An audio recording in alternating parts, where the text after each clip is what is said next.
It's time for Money Matters, where we talk about some of the biggest stories impacting your wallet this week.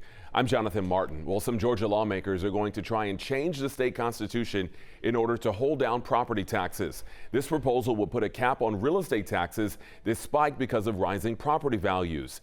11 Alive's Doug Richards has the details. Basically, they just keep going up. Public records show the value of Ann Choi's modest two-bedroom house in DeKalb County jumped 25% the last 10 years. As the value of her home goes up, her property taxes rise proportionally. This year I anticipate seeing a jump again, and Because you always do, right? yeah, always, unless I've appealed and it's frozen. Residential property taxes can go up if governments raise millage rates, but they also rise just because property values get higher. A bill at the state capitol would limit those automatic property tax hikes based solely on rising values. Right. We've had people who've had 40% increases, and the millage rate has not been reduced. It's just been massive tax increases. Republican Chuck Hufstetler's bill would cap at 3% tax hikes on homes based solely on rising property values. This is probably going to be most helpful to people, some of the older people in the community that, want to stay in their homes but are just really getting taxed out of it. Choi says she's not entirely sold on the bill, but Definitely it would be an advantage for someone like me and for a lot of my neighbors, who are the aging in place. In a new wave of student loan forgiveness, the Biden administration is canceling $5 billion in debt for 74,000 borrowers. More than half of the approved borrowers are having their debt wiped out after 10 years of public service. This includes teachers, nurses, and firefighters.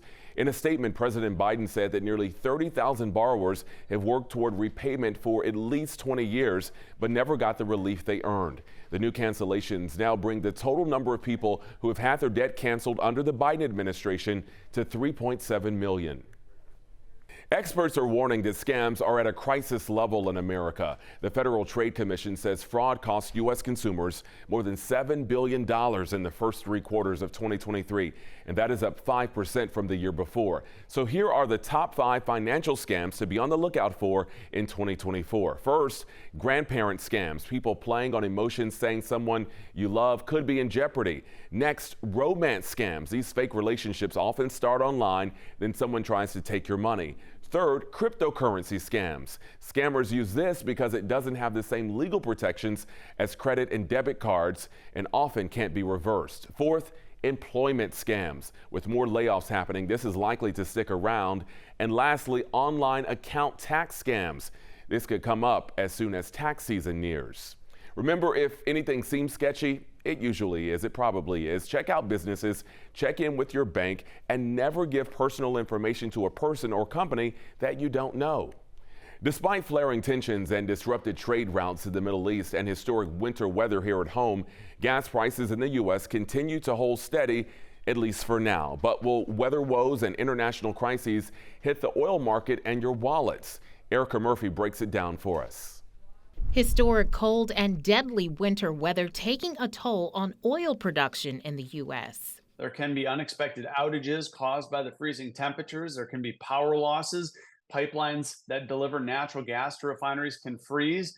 And so we have seen several major refineries in Texas shut down because of the extremely cold weather. In the Middle East, critical shipping lanes disrupted by attacks on vessels by Iran-backed Houthi militants from Yemen in retaliation, they say, for the war in Gaza.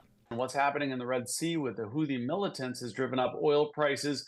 As many vessels have been avoiding the Red Sea, that's driving up transit time. Yet, despite these cascading crises, gas prices are holding relatively steady in the low $3 range for a gallon, according to AAA. It stands at $3.09 a gallon. That price still considerably lower, about 29 cents lower than what we were paying last year. Gas Buddy's Patrick DeHaan says overall global demand for oil is down, and a dramatic shift to above average temperatures in the U.S. could counter any impact of recent refinery shutdowns, keeping prices steady. If oil production eventually is impacted, then these geopolitical tensions certainly could be more impactful in the weeks and months ahead. Erica Murphy, 11 Alive News. You may notice your car isn't performing as well in the cold winter months, and that's particularly true for electric vehicles. But there are some things you can do to maximize your EV battery life in the winter time. Reporter Jen Sullivan explains. As much of the country battles the bitter cold, electric car owners are facing another problem. Their car's performance drops when the temperatures dip. The driving range isn't as long and the charge isn't as strong. EV batteries just tend to perform a little less. Andrew Garberson works at Recurrent, an electrical vehicle battery research company. He says there are two issues that contribute to these problems. One, the electric car batteries operate on chemical reactions, and when it's cold, those chemical reactions slow down, and that reduces the car's driving range. The second issue is when it's cold, we crank up the heat. In electric cars, though, the heaters run on stored energy, which means less energy for driving long distances. A lot of the reason that an EV will lose range in the winter is because it has to work so hard to keep its driver warm. Tests by the consumer advocacy group Consumer Reports showed that EV driving range dropped by 25% on average in highway cruising in sub-freezing weather when compared to days with warmer temperatures. There is some good news, though. There is no lasting impact on an EV battery from cold weather. So what can you do if you're driving an electric vehicle in these frigid temperatures? AAA has some tips. 1. Preheat your car while it's plugged in. That will save energy. 2. Use seat warmers to help stay warm. They're more energy efficient and use far less power than your heater. And lastly, make sure you have winter tires to combat the snow. For Consumer Watch, I'm Jen Sullivan. And there is some good news for those who drive electric vehicles. The Biden administration announced another $325 million for new charging stations across the country. The U.S. Departments of Treasury and Energy released the new census parameters to be eligible to receive a tax credit toward EV chargers. The government says about 2/3 of Americans will be able to take advantage of this tax credit. Agencies say the credit will take up to 30% of the cost off a charger to those in low-income communities and non-urban areas. The administration also recently announced more than $620 million in grant funding to help install new charging stations across the country, including $6 million in Georgia. New numbers show home sales across the nation fell in December, and housing experts say sales for 2023 were the lowest tally since 1995. According to the National Association of Realtors, home sales fell to just over 4 million homes sold in 2022.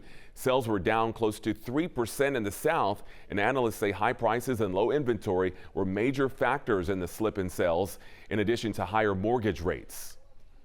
If you've been dreaming of your next getaway, especially with spring break around the corner, we have some good news for you. Flight prices are expected to fall after years of post-pandemic highs. Reporter Emily Akeda has tips on when to buy tickets. After years of soaring airline prices, some relief on the horizon for travelers. There are some insane flight deals going on. The travel website Kayak estimates domestic airfare will be 16% cheaper this year compared to 2023. Outside of the pandemic, we haven't really seen these prices since about 2009. And when you adjust for inflation, it's about 40% cheaper than it was a decade ago. The biggest reasons: airlines increasing capacity, lower jet fuel prices, and competition between carriers. Airlines have been able to add to their schedules. There's more capacity, more seats available for people to purchase. Carriers scrambling to meet demand after prices hit record highs in 2022, and customer frustration reached new heights too. The cost of flights is just kind of getting out of hand. Airfare to international destinations remains high overall, up 10% in 2024 compared to last year, according to Kayak. But not if you know where to go. Airfare to Mexico and Central America has actually dropped by 10% from this time last year. But caution, just because average prices are dropping doesn't mean you're guaranteed a deal. It's all about knowing when to look. The travel app Hopper says it expects fares to start rising into late spring as spring break and summer travel kick into high gear. So if you're eyeing a spring break getaway, now is the time to start searching. For those of us that are considering booking spring break, now is a really great time to do so, and you don't want to wait. We're sort of getting to our edges of our Goldilocks window when it comes to booking your flights. That Goldilocks window, not too early or too late, is about 21 to 60 days before your trip. Use price tracking apps like Hopper, Skyscanner, and Google Flights to set up price alerts. And keep those alerts on even after you've booked. So if the price drops further, you can rebook and get travel credits for the difference. We are definitely back in the age of cheap flights.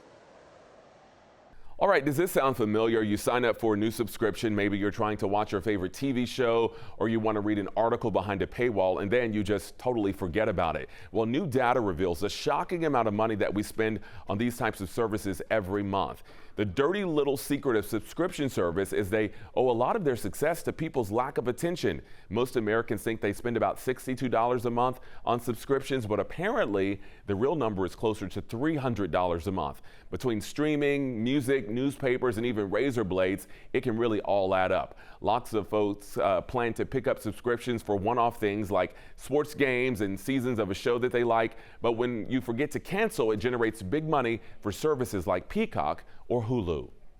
One teacher is going viral by teaching students to be smart and mindful with their money, helping them succeed in the classroom and beyond. Reporter Maya Eaglin has this story. If you got 384, say, oh yeah. Beloved third grade math teacher Shelby Lattimore is always on the go. I'm tutoring. I'm a science coordinator. I'm, Coaching basketball. I'm coaching basketball. Let's go. Come on, hustle. And she's making sure kids in her Charlotte, North Carolina class are having candid conversations about money. A lot of my students of color, they see their parents living check to check. They see the money management of not thinking long term. Miss Lattimore is inflating your rent. No, come on. I sure am. Her lessons, real world tough love combined with fun. You're charging third graders rent. I am. I sure am. Using fake money and a budget, students pay to use desks and chairs. They even earn salaries for helping out. It gives you a life lesson how money is. They're financial exercises drawn from Miss Lattimore's own life as an educator, struggling to make ends meet. I am going to take your money. Now, inspired by her students, she's posting her wildly popular lessons on TikTok, earning up to 6 figures a year. What keeps you waking up every day and excited to go to work? Wow, I'm sorry. No, don't apologize. Take a beat. Yeah. You got it. It's gonna sound so corny, but it's them. One teacher's empowering strategies for helping students succeed. Maya Eaglin, NBC News, Charlotte, North Carolina. Cedric, how are you?